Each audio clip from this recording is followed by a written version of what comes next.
One of the largest topics right now around crypto is simply clarity. When are we going to get clarity for crypto? And are we going to get proper clarity? We're talking about clarity that's not going to succumb to the banks and essentially cut out the little guys.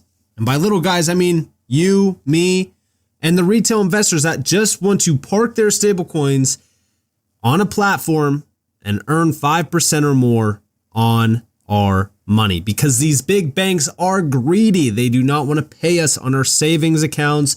The average right now, it's like roughly 0.3 to 0.4%. And even at some of these banks, it's significantly less because they do not want to pay out any money. They want to just take your money and lend it out and earn money on your money, but not pay you. It's ridiculous. But that's why we are watching the negotiations around the Clarity Act so closely, because again, the banks want to screw us over, but in a new way, through a new system, aka crypto. Now, we recently got a big update, which was the U.S. Treasury Chief Bessent is calling for the crypto market structure bill to be approved without delay. This is actually moving forward. Now, we're definitely focused on this because they are trying to streamline it. I'm very concerned about that because, again, they are kind of overlooking the big issues with this bill to begin with.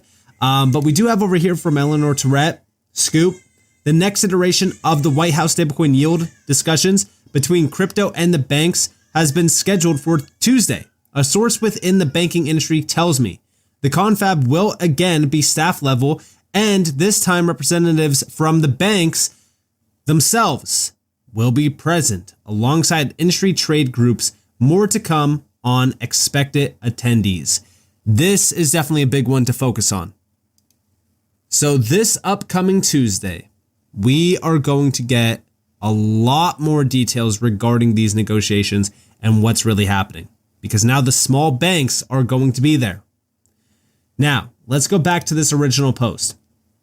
So yes, Scott Bessent now has been very vocal regarding the market structure bill. We have over here from Scott Bessent's official X account. Thank you to Senator Loomis for your continued efforts in the Senate to advance critical market structure legislation for digital assets. As I said during my testimony, it is vital that the Clarity Act is signed into law. The digital asset revolution is here, and I'm confident that with leadership from both sides of the aisle, we can get this across the finish line. Now, I know that a lot of you are going to probably go against me here, but I hate the fact that Cynthia Loomis is one of the key players pushing this legislation.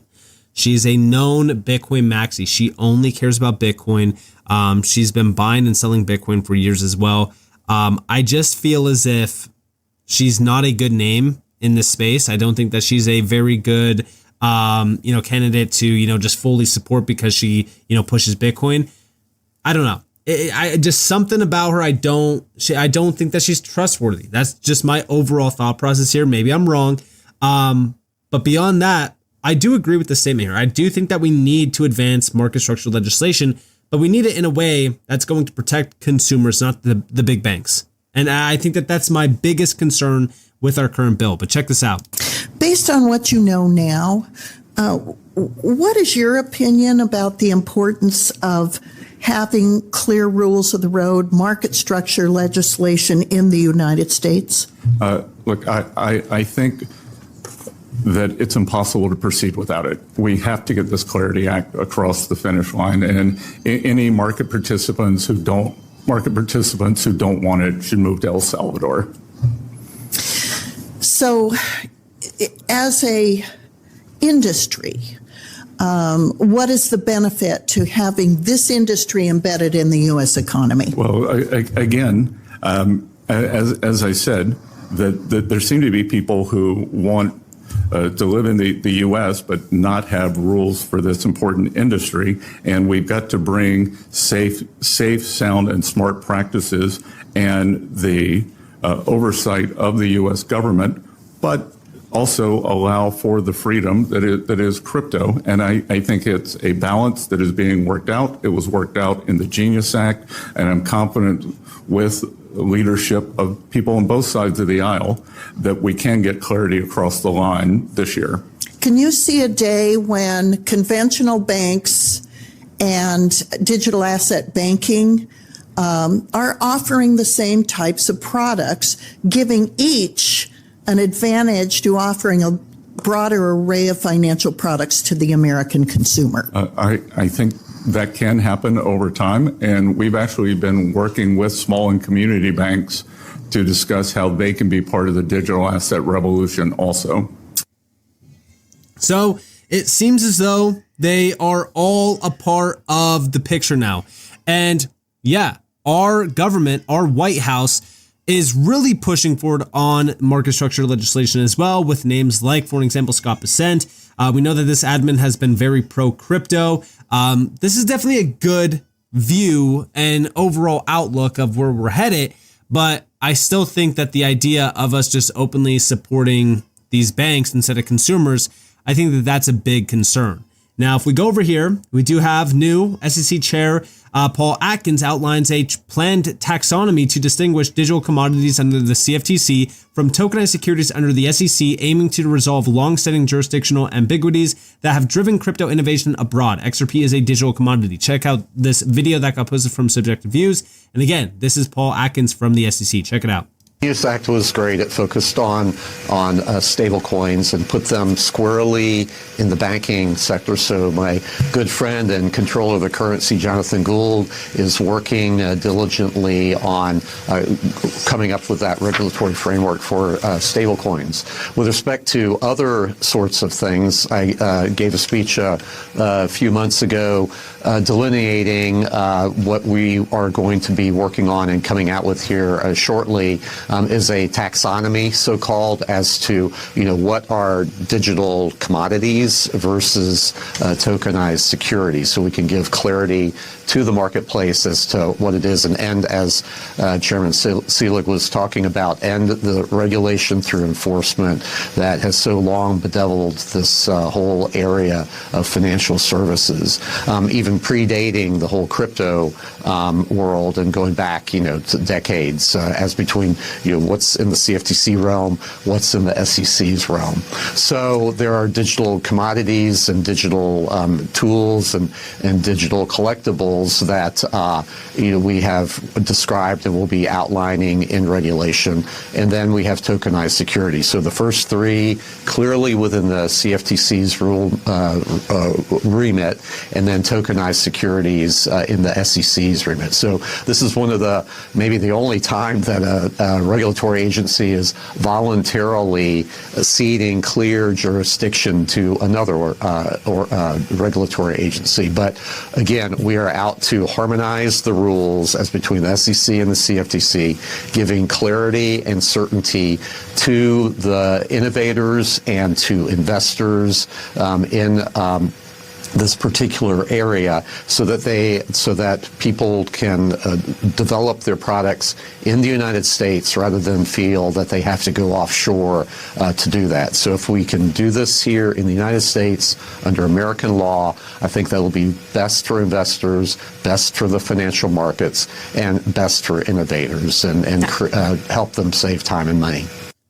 Now, at the same exact time that the SEC chair is saying this, because again, they are working closely with the CFTC, we just got a huge announcement from the CFTC, which is this announcement from Mike Selig, who is the chairman of the CFTC. Today, CFTC staff is expanding the list of eligible tokenized collateral to include stablecoins issued by national trust banks with the enactment of the Genius Act and the CFTC's new eligible collateral framework. America is the global leader in stablecoin innovation.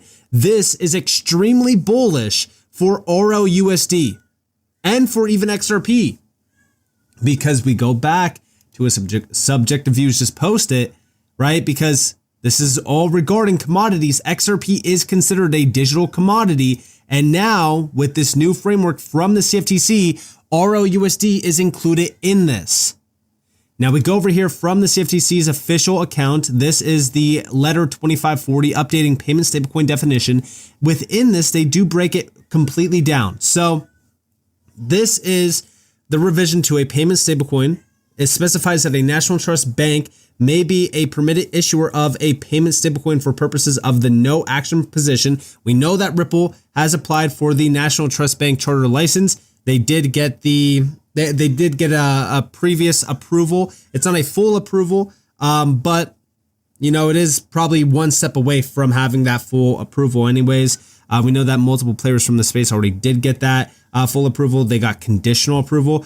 But if we're looking into this, we have in CFTC Staff Letter 2540 issued on December 8th of 2025, MPD took a no action position on certain requirements applicable to futures commission merchants that accept non-securities digital assets, including payment stablecoins, as customer margin collateral and hold certain proprietary payment stablecoins in segregated customer accounts. After issuing the letter, division staff became aware that payment stablecoins that otherwise meet the definition in the letter may be issued by a national trust bank. The division did not intend to exclude national trust banks as issuers and determined to reissue CFTC letter 2540 with an expanded definition of payment stablecoins. During President Trump's initial term, the OCC made history by chartering the first national trust banks with authority to custody and issue payment stablecoins.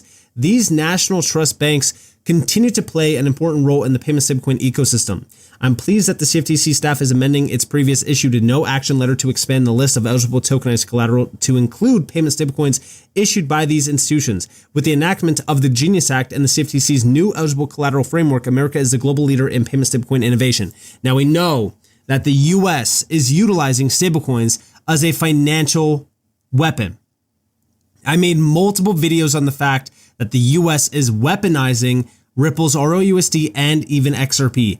I believe that with what we're seeing here now from the CFTC and even from the SEC, I believe that that is even more true today than ever before.